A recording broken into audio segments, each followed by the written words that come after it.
Just picture this. Newcastle on the verge of losing their top goal scorer and already eyeing up a replacement who bagged over 20 goals last season. That's right. This transfer saga could completely shake up our attack, and the race to bring this name in is heating up fast. I'm Rodrigo, and you're watching Newcastle Mania, the channel made by a fan for fans who bleed black and white. You blinked, and Newcastle made headlines everywhere. Today we got 3 red-hot stories. 2 of them are already going to spark huge debate, but the last one, well, you cannot miss it. This is the one that could decide the future of our attack for the rest of the season. But before we get started, let me tell you something.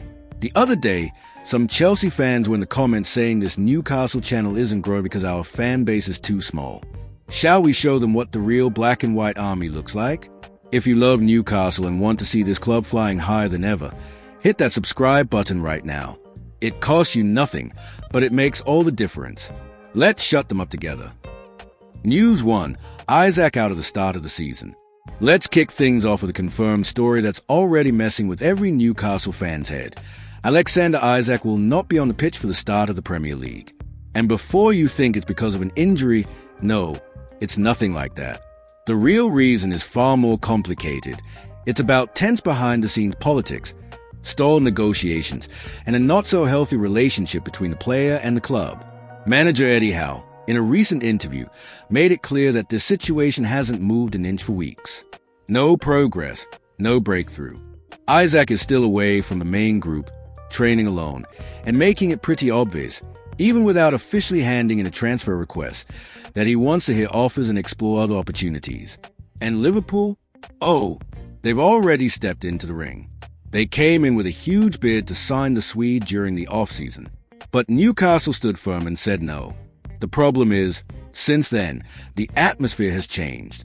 Howe admitted the start of pre-season has been tricky for everyone, especially with the team missing their main striker. He said changes of this magnitude always impact the dressing room, but also insisted that the squad has stuck together, even tightening bonds to get through this moment. Now, let's remind ourselves just who we're talking about here. Last season in the Premier League, Isaac scored a massive 23 goals, second only to Mohamed Salah in the top scorers chart. You don't replace numbers like that easily. And the big question is, how long can Newcastle keep things going without him?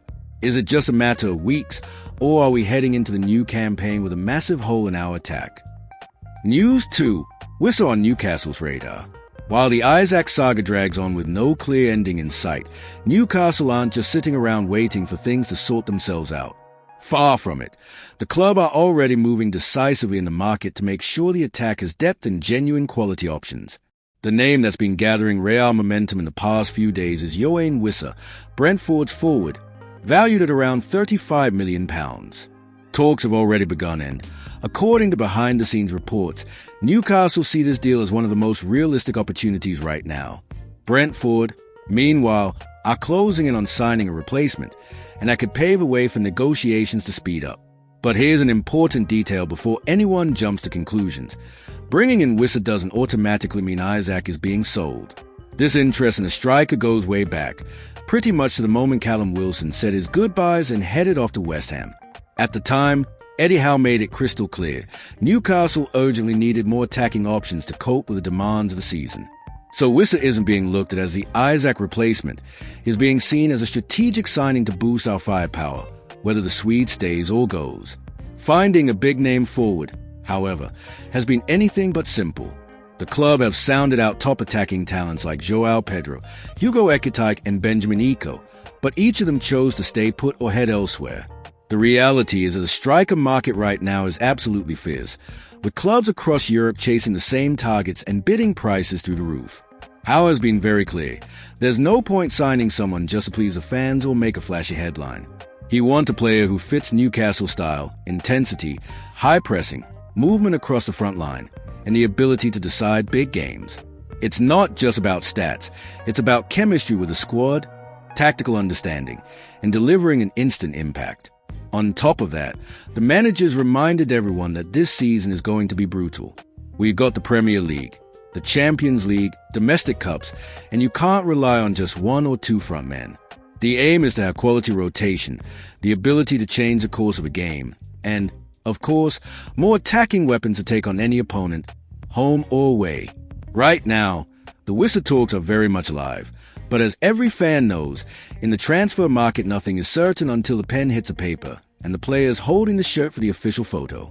That said, there's a quiet sense of optimism around St. James Park that this could well be the next phase to strengthen our attack. And, like any good transfer story, brace yourselves, there could be plenty more drama before this one reaches its final chapter. News 3. Moise Kean in the frame. And now, it's time for the bombshell that could completely reshape Newcastle's attack. The club had their eyes on none other than Moise Kean, Fiorentina's star striker and one of the standout sensations of Italian football last season. We're talking 25 goals in 44 matches, a run of form that not only put his name on the radar of Europe's elite clubs, but also proved he's reached a level of maturity and consistency people have been expecting since his academy days. Here's the current situation. Inside the corridors of St. James Park, whispers are growing that Alexander Isak's move to Liverpool is looking more and more likely. And if that does happen, Kean has emerged as the perfect man to take over as a focal point of our attack. The problem? Fiorentina know exactly what they've got. Kean is a central piece in their tactical setup, adored by their fans, and one of their most valuable assets. That means any deal would start at around €70 to €75 million, and there's no bargaining here. It's simple, Newcastle either come in strong financially, or there's no deal. The good news is, money might not be the biggest hurdle, especially if Isak's sale brings in the €120 million being talked about. That would give the club enough to make a serious push without tearing apart the budget for other positions. On top of that, Eddie Howe believes Newcastle's sporting project could be the key to convincing Kean. He'd have a guaranteed spot in the Champions League, the chance to be the main goal scorer for a team aiming for silverware, and of course, a Premier League level elite wage packet. Let's not forget, Kean already knows English football. He had a stint at Everton, but things never quite clicked back then. Now, at 25 years old, fresh from a dominant season in Serie A, he looks to be at his physical and technical peak, ready to prove he can be one of the league's top strikers. If the swap really happens, Isak heading to Liverpool and Kean coming to Newcastle, the impact will go way beyond Tyneside. It would shake up the Premier League's balance of power, change the attacking dynamics of two clubs, and maybe even put Newcastle in a position to be a far more dangerous side to face. The fans are already dreaming. A new number 9, aggressive style, killer instinct in front of goal. But as always in the transfer market, it all comes down to timing, strategy, and a bit of luck for the pieces to fall into place. One thing's for sure, if Kean arrives, the ending to this saga could be far happier than it looks today. Asterisk, so that's it. Folks, the drama is set. On one side, Alexander Isak missing the start of the season, training away from the squad, and with his future looking more uncertain by the day. On the other, Newcastle moving fast in the market, trying to secure Yoane Wissa, and now Moise Kean enters the picture to set the whole story on fire. The big question now, will the board act quickly and get this deal done before the transfer window slams shut? Or will we see a far stranger twist, Isak and Kean both in the same Premier League season, but wearing different shirts and possibly facing each other within the first few months? And this is where I want to hear from you. If it was your call, would you sell Isak for a huge fee and put everything on Kean? Or would you hold on to the Swede at all costs, try to fix the issues behind the scenes, and keep him leading our attack? Think about both the short term and the long term. What's best for Newcastle now and in the future? Drop your thoughts in the comments, because as always, I read every single one and bring the best opinions back here on the channel. Let's keep this debate alive in our community. After all, every fan has their own view, and that's exactly what makes the Black and White Army so special.